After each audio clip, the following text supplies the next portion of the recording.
మబ్బులు చెదిరిపోయినా వాన నీళ్లు నిలిచే ఉంటాయి. అట్లనే మన మాట కూడా కోపం వచ్చి ఎట్లా పడితే అట్లా మాట్లాడుతుంటారు కొంతమంది. కానీ ఆ మాటలు ఎప్పటికీ నిలిచిపోతాయి.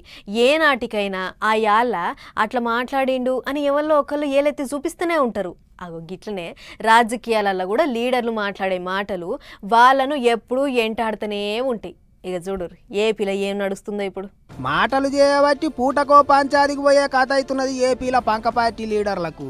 మొన్న మాజీ మంత్రి గుడివాడ అమర్నాథ్ సారు ఓ కాడ మైకుల ముంగట ఊకొని మాట్లాడిన ముచ్చట్లు చాలా మందిని నొచ్చుకునేటట్టు చేసినాయి. అంతేకాదు హోంమంత్రిని పట్టుకొని గట్టెట్ట మాట్లాడతాడు అని మహిళా కమిషన్ కూడా నోటీసులు ఇచ్చింది.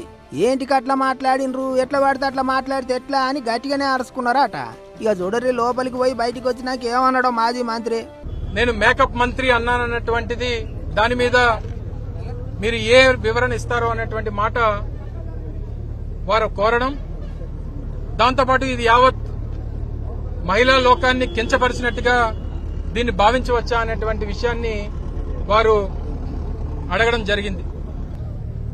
దాన్ని తెలుగుదేశం పార్టీ ఒక ఫ్యాబ్రికేటెడ్ ఉద్యమాన్ని తీసుకుని వచ్చి దళితులని, మహిళలని, యావత్ మహిళా లోకాన్ని కించపరిచినట్టుగా మాట్లాడానని లేనిపోయినటువంటి తప్పుడు ప్రచారాన్ని చేసి ఒక ఫ్యాబ్రికేటెడ్ ఉద్యమాన్ని నడిపించేటువంటి కార్యక్రమం చేశారు.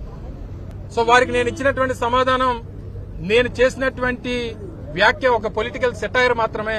మీరు చేసినటువంటి వ్యాఖ్యల మీద మీకు ఏదైనా ఇతర వివరణ గానీ లేదా దాని మీకు ఏదైనా తప్పు అనిపించినటువంటి సందర్భాలు గానీ ఏదన్నా మీరు వ్యక్తపరుస్తున్నారా అంటే నేను ఏమీ వ్యక్తపరచలేదు. నేను మాట్లాడినటువంటి మాటలకు కట్టుబడి ఉన్నా కాదన్నట్టు. ఇంకో దిక్కు అప్పట్లో జనసేనాని పవన్ కళ్యాణ్ సారును ఎట్లా పడితే అట్లా మాట్లాడిండని మళ్ళోసారి పోలీసు వాళ్ళు స్టేషన్కు పిలిస్తే పొద్దుగాల టెక్కలిలున్న ఇంటికేంచి బండి వేసుకొని బయలుదేరిండట ఎమ్మెల్సీ దువ్వాడ శ్రీనివాసు. అయితే నడమ మరిగా ఏమైందో ఏమో గానీ అటు పోలీస్ స్టేషన్కు పోలేదట. దువ్వాడ జాడపత్త లేదట. ఓ కొడుకో ఎటు పోయిండో ఏమోనని మాధురక్క మస్తు సెంచరిల్లింది.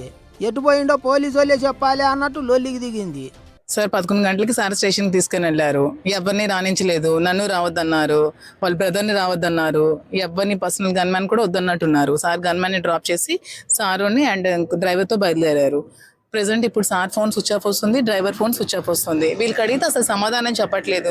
పొద్దుటి నుంచి ఎందుకు ఎంతమంది పోలీసులు ఇక్కడ ఉన్నారో తెలియదు. కొత్తూరు పోలీస్ స్టేషన్లో 150 మంది పోలీసులు ఎందుకు ఉన్నారో తెలియదు. ప్రతి ఒక్క దగ్గర మా కార్యకర్తలు ఎందుకు అరెస్ట్ చేస్తున్నారో తెలియదు, ఎందుకు స్టేషన్లో పెడుతున్నారో తెలియదు. అసలు ఇది ఏం చేస్తున్నారో కూడా తెలియట్లేదు మార్నింగ్ నుంచి మాకు. ఇక ఎటు పోయిండు ఏం కథ అని అంత ఎంకులాడుతుండగానే దువ్వాడకు పానం బాగలేదు, ముంగటికి రానికే 3 వారాలు టైం ఇయ్యండ్రని పోలీసు వాళ్ళని కోరిండట వకీల్ సాబు. ఎక్కడున్నాడు ఏం కథ అని సెల్ ఫోన్ సిగ్నల్ షేకింగ్ చేస్తే ఒడిశా రాష్ట్రంలో ఉన్న బారంపురం దిక్కు చూపిస్తున్నదట. గిట్లా కథ ఎటేటో తిరిగింది పోన్రే. మొత్తానికి ఎట్లా పడితే అట్లా మాట్లాడిన మాటలు చేయంగా లీడర్లు చిక్కులల్లా పడతాండ్రు.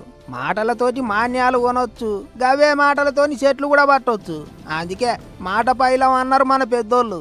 మరి లీడర్ సాబుల కొరుకుడు మాటలకు పగ్గాలు ఎట్లా పడతాయో ఏమో అనుకుంటారు పబ్లిక్.